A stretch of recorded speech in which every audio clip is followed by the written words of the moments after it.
यह कहानी मोहित नाम के एक युवक की है जो अपने किसी दूर के रिश्तेदार की शादी में शामिल होने के लिए अपने गांव से दूसरे गांव आया था।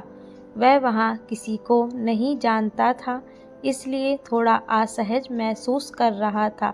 तभी उसकी बुआ रितु उसके पास आई और मुस्कुराते हुए उसे गले लगा लिया। मोहित बुआ को देखकर बहुत खुश हो गया क्योंकि वहाँ उसकी जान पहचान वाला कोई और नहीं था। रितु बुआ का बचपन भी मोहित के गांव में बीता था क्योंकि उन्होंने अपनी पढ़ाई वहीं की थी। इस वजह से दोनों के बीच हमेशा एक आत्मीय रिश्ता रहा था। बुआ का यूं गले लगाना मोहित को सुकून दे रहा था। पता नहीं क्यों उसकी छुअन उसे अपनी ओर खींचती जा रही थी। दिल कर रहा था कि बुआ उसे ऐसे ही पकड़ रहे। पहली बार मोहित को एक अलग ही एहसास हो रहा था जिसे वह शब्दों में बयां नहीं कर सकता था। वह बिल्कुल मदहोश सा महसूस कर रहा था। शादी का माहौल था और जनवरी की कड़ाके की ठंड भी थी।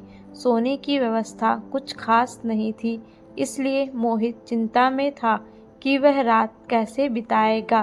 तभी रितु बुआ ने उसे अपने घर चलने को कहा ताकि वह आराम से सो सके।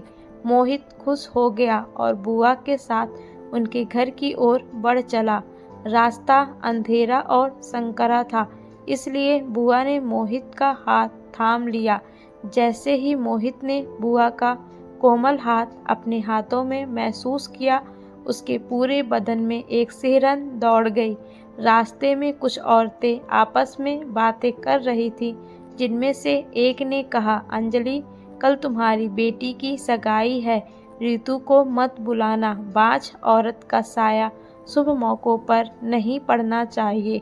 किसी ने तो यहाँ तक कह दिया कि रितु के पति को उसे तलाक देकर दूसरी शादी कर लेनी चाहिए। यह सब सुनकर बुआ का चेहरा उतर गया और उन्होंने मोहित का हाथ कसकर पकड़ लिया।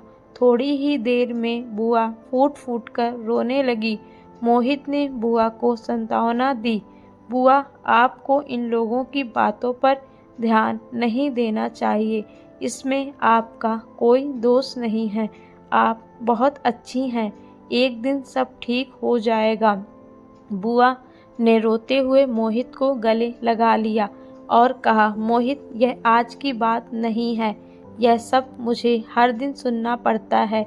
अब मेरा जीने का मन नहीं करता। मोहित ने उनके आंसू पोंछते हुए कहा, बुआ, ऐसा मत कहिए। थोड़ी देर बाद वे घर पहुंच गए।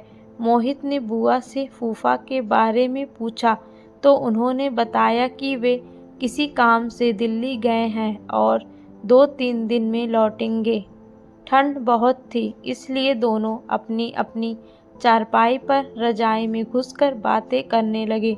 बातों बातों में मोहित ने पूछ लिया, बुआ, शादी के इतने सालों बाद भी आपको बच्चा क्यों नहीं हुआ? बुआ उदास हो गईं और बोली, मोहित, तुम्हारे फूफा के अंदर ही शायद कोई कमी है, लेकिन उन्होंने यह बात मुझसे छुपाई। मैंने कभी उनसे इस बारे में बात नहीं की, लेकिन मुझे सब पता है। तुम्हारे फूफा साधुओं पर बहुत विश्वास करते हैं और उनके कहने पर लगातार टोने टोटके करवाते रहते हैं।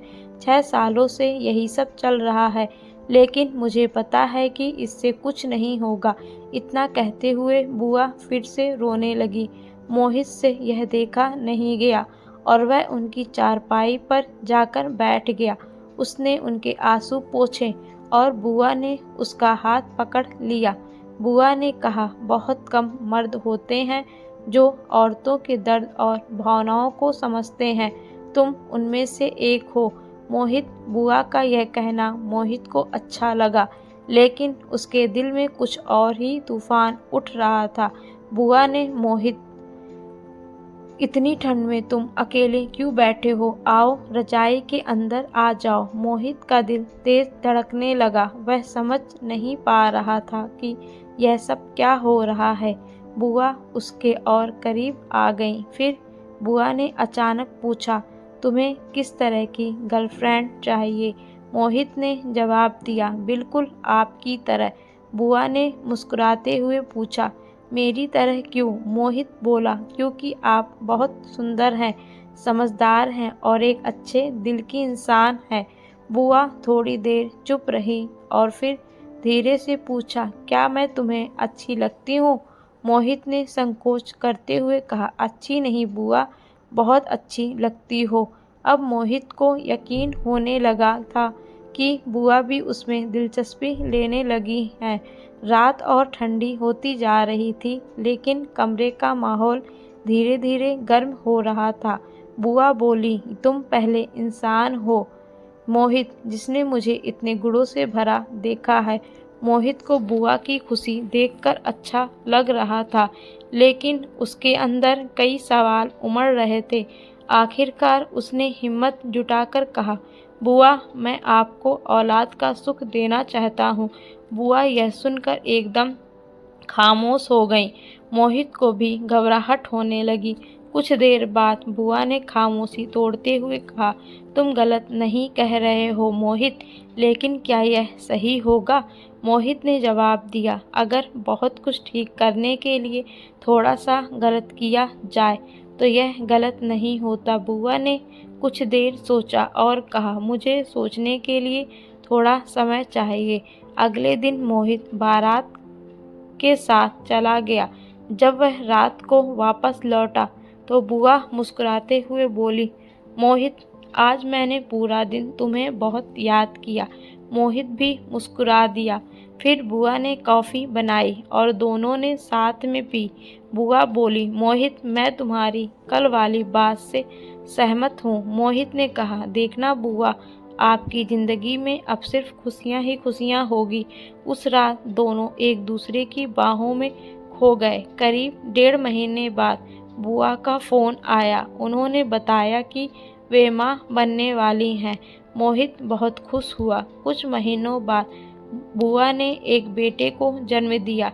मोहित का दिल उसे देखने के लिए बेताब था, लेकिन रिश्तों की मर्यादा उसे रोक रही थी। आखिरकार 2 साल बाद एक शादी के मौके पर मोहित ने अपने बेटे को देखा। उसकी आंखें नम हो गई। उसने खुद को संभाला, लेकिन अपने बच्चे को देखकर उसकी खुशी का ठिकाना नहीं था। बुआ के चेहरे की मुस्कान देखकर मोहित को महसूस हुआ कि उसने जो भी किया वह गलत नहीं था। उसकी वजह से बुआ को एक नया जीवन मिला था और यही उसके लिए सबसे